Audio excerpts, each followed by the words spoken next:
Bonjour, bonjour, bonjour, mes frères et sœurs, les princes et les princesses de Dieu.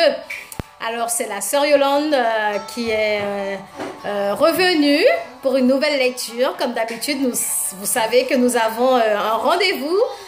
Normalement, c'est tous les jours, mais malheureusement, je ne peux pas me présenter tous les jours sur YouTube pour partager la lecture, la parole, la vérité de Dieu.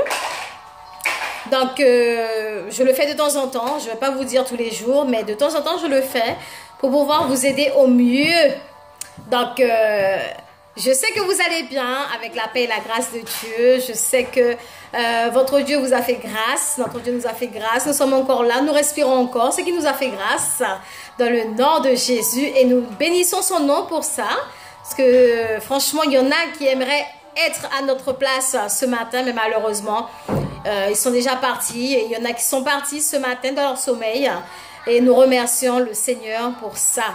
Et donc, comme vous savez, aujourd'hui, nous allons partager notre lecture dans Genèse chapitre 17, du verset 1er jusqu'à la fin.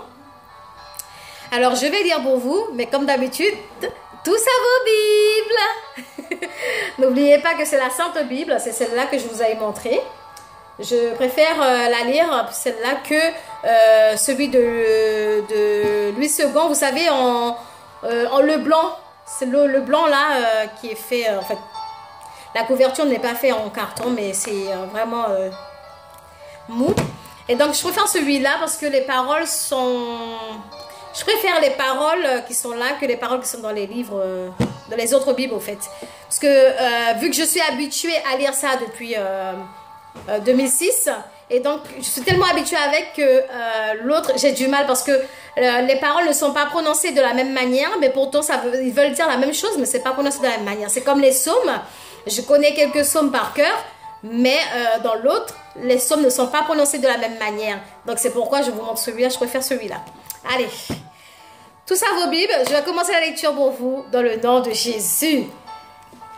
Et bien sûr, n'oubliez pas, j'ai toujours un petit résumé à la fin pour vous expliquer, pour vous faire comprendre. Justement, je suis là pour aider ceux qui ont du mal à lire la Bible, comme je vous l'avais dit dans la première vidéo. Donc, je suis là pour aider ceux qui ont du mal, parce que même moi, au départ, j'avais du mal à lire la Bible. Et jusqu'à maintenant, je sais lire, mais... mes frères et sœurs, quand on regarde la Bible comme ça ne nous motive pas de la lire toute seule. Donc c'est pourquoi j'ai décidé de partager cette vidéo pour vous aider et pour m'aider aussi.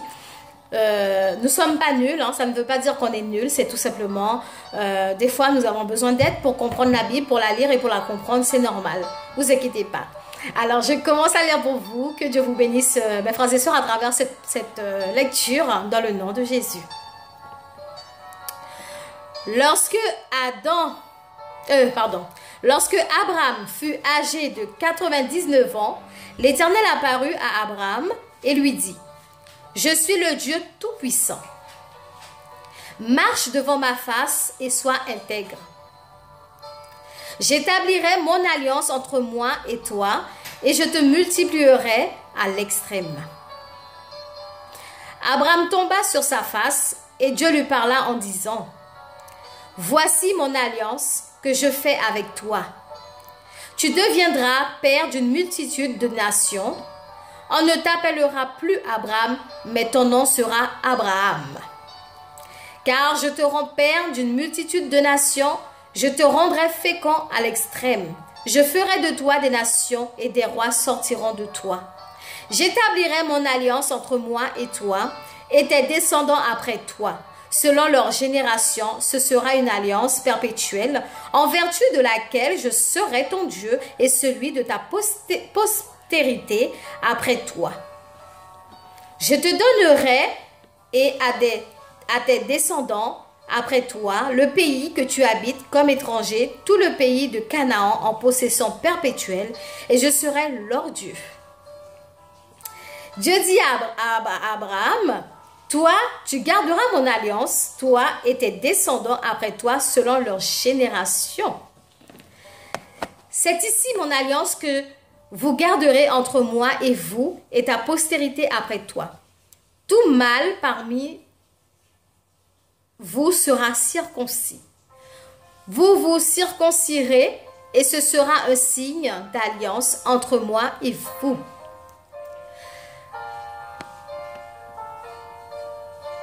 Excusez-moi, je suis un peu perdue. À l'âge de 8 jours, tout mâle parmi vous sera circoncis selon vos générations. Qu'il soit né dans la maison ou qu'il soit acquis à prix d'argent, de tout fils d'étranger sans appartenir à ta race, en deviendra circoncis, circoncire celui qui est né dans la maison et celui qui est acquis à prix d'argent. Et mon alliance sera dans votre chair une alliance perpétuelle. Un mâle incirconcis qui n'aura pas été circoncis dans sa chair sera exterminé du milieu de son peuple. Il aura violé mon alliance. Dieu dit à Abraham, tu ne donneras plus à Saraï, ta femme, le nom de Saraï, mais son nom sera Sarah. Je la bénirai, je te donnerai d'elle un fils, je la bénirai et elle deviendra des nations, des rois de peuples sortiront d'elle.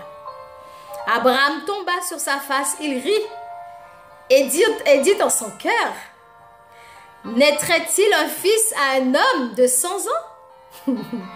Et Sarah, âgée de 90 ans, enfanterait-elle? Et Abraham dit à Dieu, oh qu'Ismaël vive devant ta face. Dieu dit, certainement Sarah, ta femme, t'enfantera un fils, et tu l'appelleras du nom d'Isaac. J'établirai mon alliance avec lui comme une alliance perpétuelle pour sa postérité après lui. À l'égard d'Ismaël, je t'ai exaucé. Voici, je le bénirai, je le rendrai fécond et je le multiplierai à l'extrême. Il engendra 12 princes et je ferai de lui une grande nation. J'établirai mon alliance avec Isaac que Sarah t'enfantera à cette époque-ci de l'année prochaine. Lorsqu'il eut achevé de lui parler, Dieu s'éleva au-dessus d'Abraham. Abraham prit Ismaël, son fils, tous ceux qui étaient nés dans sa maison et tous ceux qu'il avait acquis à prix d'argent, tout mâle parmi les gens de la maison d'Abraham, et il les circoncit ce même jour, selon l'ordre de Dieu que Dieu lui avait donné. Abraham était âgé de 99 ans lorsqu'il fut circoncis. Ismaël, son fils, était âgé de 13 ans lorsqu'il fut circoncis. Ce même jour, Abraham fut circoncis ainsi qu'Ismaël son fils. Et tous les gens de sa maison, nés dans sa maison ou acquis à prix d'argent des étrangers furent circoncis avec lui. Parole du Seigneur, mes frères et sœurs. Donc, à travers cette lecture que je vous ai faite, mes frères et sœurs, nous voyons que Abraham, l'Éternel est apparu à Abraham à l'âge de 99 ans. Abraham avait 99 ans quand Dieu lui est apparu et lui a dit de marcher devant sa face et d'être intègre sur sa voie. Il a établi son alliance avec Abraham et il lui a fait comprendre qu'il allait multiplier à l'extrême. C'est-à-dire, il allait avoir tellement d'enfants. C'est ça, le multiplier à l'extrême, faire plusieurs enfants. Et qu'il aurait beaucoup de descendants, en fait. C'est beaucoup de descendants, le multiplier à l'extrême. Et Abraham, Dieu lui a dit qu'il deviendra père d'une multitude de nations. C'est tellement merveilleux quand Dieu vient parler à ses enfants dans leur sommeil. C'est vrai qu'il y en a beaucoup de nos jours qui ne croient plus aux révélations. Ils disent que la révélation, c'était dans l'ancienne époque, c'était dans le temps de Moïse, d'Abraham. Et pourtant, ce n'est pas vrai, mes frères et sœurs. Dieu nous parle encore aujourd'hui. Il y a des gens qui disent oui, que Dieu ne vient pas leur parler. Pourquoi? Parce qu'il y a un problème. Parce que le frère ou la sœur n'a pas assez prié. Ou alors il y a quelque chose que la sœur ou le frère fait qui ne plaît pas à Dieu. Donc c'est pour ça que Dieu ne vient pas lui parler. Et pourtant, malgré nos péchés, Dieu vient quand même nous parler, nous avertir par des révélations. Moi, je ne suis pas parfaite. Personne n'est parfait sur la terre. Moi, je vous parle. Dieu me parle moi-même personnellement. Il me parle de mes révélations. Mais c'est pas parce que je suis plus parfaite que vous. Non, c'est pas vrai. Moi, je partage la parole de Dieu, mais je sais que je suis un pécheur. J'ai péché devant mon Dieu. D'ailleurs, tous les jours, nous péchons devant l'Éternel des armées. Vous croyez que Abraham et Moïse, tout ça, n'ont pas péché devant le Seigneur? Prenons l'exemple de Moïse. Il a péché devant Dieu aussi. Quand Dieu lui avait dit de ne pas faire de la colère, il l'avait fait, mes frères et sœurs.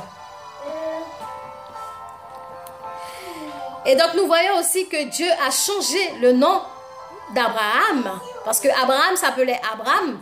Et maintenant, il s'appelle Abraham. Dieu a changé son nom. Nous voyons que Dieu a donné à Abraham le pays de Canaan. Pourquoi Dieu a-t-il fait ça pour Abraham? Parce que Abraham est un homme sa foi était sincère envers Dieu. Sa foi était grande envers le Seigneur. Au fait, c'était un homme, quand Dieu lui parlait, il faisait ce que l'Éternel lui demandait de faire, sans réfléchir, sans se poser de questions, sans appeler des frères ou des sœurs à côté. Aujourd'hui, nous voyons qu'il y a des frères et des sœurs qui appellent un autre frère ou une autre sœur pour leur demander, pour leur dire, oui, voilà telle révélation que j'ai faite, le Seigneur m'a montré ci, m'a montré ça. Tu penses que je dois faire ceci? Tu penses que je dois faire cela? Non. Ce n'est pas bien, mes frères et sœurs. Vous rabaissez votre Dieu à ce moment-là. Vous ne lui donnez pas la valeur qu'il mérite, mes frères et sœurs. Et donc, nous voyons aussi que Sarah, Dieu a parlé avec Abraham, il lui a dit aussi de ne plus appeler sa femme Saraï, mais d'appeler sa femme Sarah. Et que le Seigneur a béni Sarah justement et lui a donné un enfant dont l'enfant s'appelle Isaac, un fils. Tellement Abraham était sincère envers Dieu, tellement sa foi était immense, Dieu lui a offert un fils. Et nous voyons à quel âge Sarah a eu cet enfant. Sarah, elle était vraiment âgée, 90 ans, mes frères et sœurs. Elle était vraiment âgée, Sarah. Et de nos jours, nous voyons des sœurs qui doutent encore de la puissance, de la grandeur de Dieu. Il y a des sœurs que je connais, mes frères et sœurs, qui disent que ah oui, j'arrive pas à avoir d'enfant, Dieu ne veut pas me donner d'enfant. Pourquoi? Il faut prier, mes frères et sœurs, il faut prier Dieu. Il n'y a pas un truc que Dieu ne sait pas faire. Priez le Seigneur. De nos jours, nous voyons que des sœurs elles veulent plus croire en l'homme que croire en Dieu. Dieu est capable de rendre ses enfants stériles. Pourquoi vous ne le priez pas pour vous empêcher de faire des enfants au lieu d'aller prendre la pilule, le stérilet, l'implant? Vous doutez? Quand vous prenez ces choses, mes sœurs, quand vous prenez la pilule, l'implant, tout ce qui suit derrière le stérilet et tout là, quand vous prenez ces choses, vous mettez ces choses en vous, déjà ça crée la maladie en vous. Ça vous donne tout type de maladie, déjà un. Et de deux, vous rabaissez votre Dieu. Vous ne lui faites pas confiance, vous ne croyez plus à sa puissance, à son pouvoir, à son autorité, mes sœurs. Vous rabaissez votre Dieu, c'est pas bien. Je ne vous juge pas, mes sœurs. Vous faites ce que vous voulez. Mais c'est juste un conseil que je vous donne. En prenant ces choses, pour moi personnellement, en prenant ces choses, vous rabaissez votre Dieu. Vous ne croyez pas en sa puissance vraiment. Parce que si vous croyez en la puissance de votre Dieu, parce que Dieu lui-même, il est plus fort que tout ce qui est pilule, stérilet, implant. Tu as beau mettre ces choses, mais le jour que Dieu décide de te donner un enfant, tu le feras quand même, stérilet ou pas stérilet, implant, pas implant, pilule, pas pilule. Oh Jésus de Nazareth, le grand Dieu tout-puissant, vous doutez de sa puissance, de son pouvoir. Pourquoi vous croyez plus en ce que l'homme a créé que de croire dans la puissance de votre Dieu, le tout-puissant? Mais non, mes chères sœurs, c'est ça qui me pose problème avec certaines sœurs aujourd'hui. C'est parce qu'elles donnent plus de valeur à l'homme, à ce que l'homme a créé, que Dieu, au fait. C'est ça mon problème avec la plupart d'entre elles. Elles aiment trop croire en l'homme. Et donc, nous voyons que Dieu a béni les entrailles de Sarah. Sarah qui était stérile, qui n'arrivait pas à enfanter, au point de pousser son mari dans les bras de sa servante. Nul n'est comparable à Dieu, mes sœurs. Nul n'est comparable à Dieu. Dieu est capable de faire toutes choses. Mais il faut savoir comment le prier aussi pour l'avoir. Il faut savoir comment le prier, comment s'humilier devant notre Seigneur pour obtenir. Vous savez, moi, Le nombre de temps que j'ai prié dans les pieds de mon Dieu pour avoir mon fils, j'ai prié pendant 5 ans. Pendant 5 ans, j'ai versé des larmes. Satan m'a fait verser des larmes avant d'avoir mon fils. Parce qu'à chaque fois que je tombais enceinte, Satan venait prendre cet enfant dans mon ventre. Pourquoi? Parce que je ne priais pas assez le Seigneur. Parce que je donnais la colère plus de pouvoir sur moi que mon Dieu. Parce que je donnais à la désobéissance plus de pouvoir sur moi que Dieu, que la puissance de mon Dieu, mes frères et sœurs. Mais une fois que le Seigneur m'a fait comprendre que je laissais trop la colère, l'orgueil agir sur moi, ben j'ai compris qu'il fallait que je m'humilie devant mon Dieu. J'ai compris qu'il fallait me rabaisser bien bas devant lui pour avoir mon fils que j'ai aujourd'hui. Et mon fils aujourd'hui, il a 2 ans, mes chères sœurs. Et l'ennemi a cherché par tous les moyens de le reprendre à travers la colère, à travers l'orgueil. Mais au nom de Jésus le Tout-Puissant, l'ennemi n'a pas réussi. Mon fils est là, il a 2 ans. Alors c'est pour vous montrer à quel point votre Dieu est tout-puissant. L'histoire de pilules stériles et tout, là, mettez ça de côté, priez votre Seigneur et vous verrez sa gloire. Vous verrez sa gloire. Vous n'avez pas vu comment Dieu, il a traversé la mer, il a fait traverser le peuple d'Israël avec Moïse. Vous n'avez pas vu comment Dieu a ouvert cette mer en 2? Et vous ne voulez toujours pas croire en sa puissance. Vous préférez croire dans la pilule et tout ce qui s'ensuit là que l'homme a fait. Regardez Sarah. Sarah et Abraham, ils ont rigolé parce que quand ils ont regardé leur âge, quand Dieu leur a dit qu'il allait leur donner un enfant, ils n'ont pas cru. Pourquoi? Parce que tellement ils étaient vieux. Et Dieu leur a fait voir sa gloire, sa puissance, son pouvoir, son autorité au nom de Jésus. Ah oui, il faut croire en Dieu, hein. Faut croire en sa puissance hein, pour y arriver. Hein. Moi, je vous parle là, mes frères et sœurs, je ne prends rien du tout comme contraception. Moi, mon Dieu m'a révélé que je ne devais pas prendre ce genre de choses. Depuis, j'ai jamais pris. J'ai jamais pris. J'ai prié mon Dieu et jusqu'à maintenant, je ne suis pas enceinte. Jusqu'à maintenant, je ne suis pas enceinte. Mon fils a 2 ans. Alors que j'aurais pu très bien tomber enceinte. Je ne suis pas stérile. Mais j'ai prié mon Dieu. Je sais comment m'humilier devant lui. Je sais comment lui parler. C'est ça.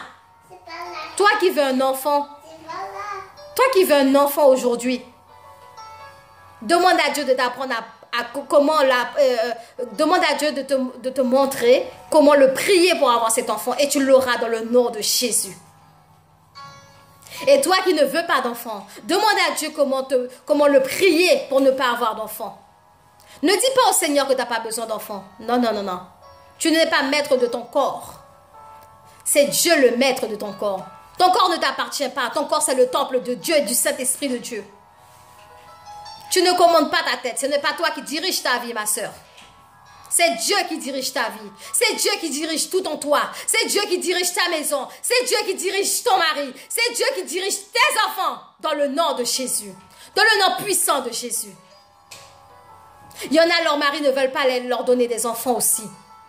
Quand ils ont des rapports sexuels avec leur femme, ils ne veulent pas donner d'enfants. Le mari, là, c'est lui qui commande? Non. Le mari n'est pas chef de sa tête. Le mari n'est pas chef de son corps. Oui, le mari est le chef de la femme après Dieu. C'est Dieu qui décide. Si Dieu dit que tu dois faire l'enfant, que ton mari veut, que ton mari ne veut pas, tu vas le faire quand même au nom de Jésus. Ah oui. Oui, ma soeur. Que tu le veuilles ou non, puis le loup pas, tu l'auras cet enfant dans le nom de Jésus. Et nous voyons que Abraham a fait ce que Dieu lui avait demandé de faire. Ce que Dieu avait demandé à Abraham de faire, il l'a fait. Il a circoncis tous les gens qui étaient chez lui, que ce soit étrangers, sa famille, ses enfants, toutes les personnes. Il a fait ce que Dieu lui avait ordonné de faire dans le nom de Jésus. Donc c'est ce que Dieu nous demande aujourd'hui, mes frères et sœurs. C'est de l'obéir, de faire ce que lui vous demande. Et pour ceux qui ne croient pas aux révélations, faites un test. Écoutez ce que Sœur Yolande vous dit aujourd'hui. Faites un test. Allez prier, dormez, Dieu va vous révéler quelque chose et faites ce que le Seigneur vous a demandé de faire et vous verrez sa gloire à travers cette révélation dans le nom de Jésus. Vous verrez la gloire du Seigneur à travers vos prières dans le nom de Jésus. Et vous verrez si les révélations n'existent pas. Vous verrez la gloire. Dieu a dit, si tu crois, tu verras ma gloire. Mais tant que tu ne crois pas, tu ne verras pas sa gloire. Oui.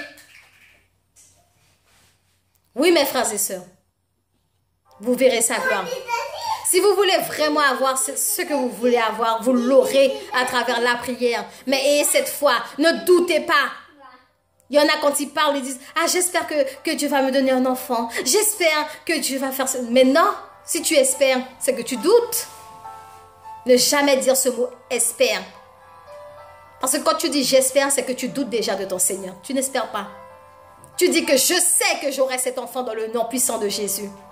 Je sais que je l'ai déjà au nom de Jésus. Je reçois cet enfant au nom de Jésus. C'est comme ça qu'il faut parler. Mes frères et sœurs, c'est comme ça qu'il faut parler. Parce que notre Dieu, c'est lui qui a toute la puissance, le pouvoir et l'autorité sur le ciel, sur la terre et sur tout ce qui bouge, y compris nous-mêmes. Donc, mes frères et sœurs, c'est ce que je voulais partager avec vous dans le nom de Jésus. Je vous parle, je ne suis pas fâchée, je ne suis pas énervée, mes frères et sœurs, mais c'est juste pour vous faire comprendre qui est notre Dieu. Qui est notre Dieu? Notre Dieu est le Dieu tout-puissant, l'alpha et l'oméga, le commencement et la fin. Nul n'est comparable à lui. Donc, mes frères et sœurs, je suis contente d'avoir pu partager cette lecture avec vous dans le nom de Jésus. Et je suis contente aussi d'avoir pu partager quelques mots sur cette lecture avec vous dans le nom de Jésus. Je vous dis à bientôt. C'était la sœur Yolande. Que Dieu vous bénisse. Et j'espère pour ceux qui ont eu du mal à enfanter, je sais que Dieu fera quelque chose pour vous. Suivez tout ce que je vous ai dit et vous verrez la gloire du Seigneur briller sur vous dans le nom de Jésus.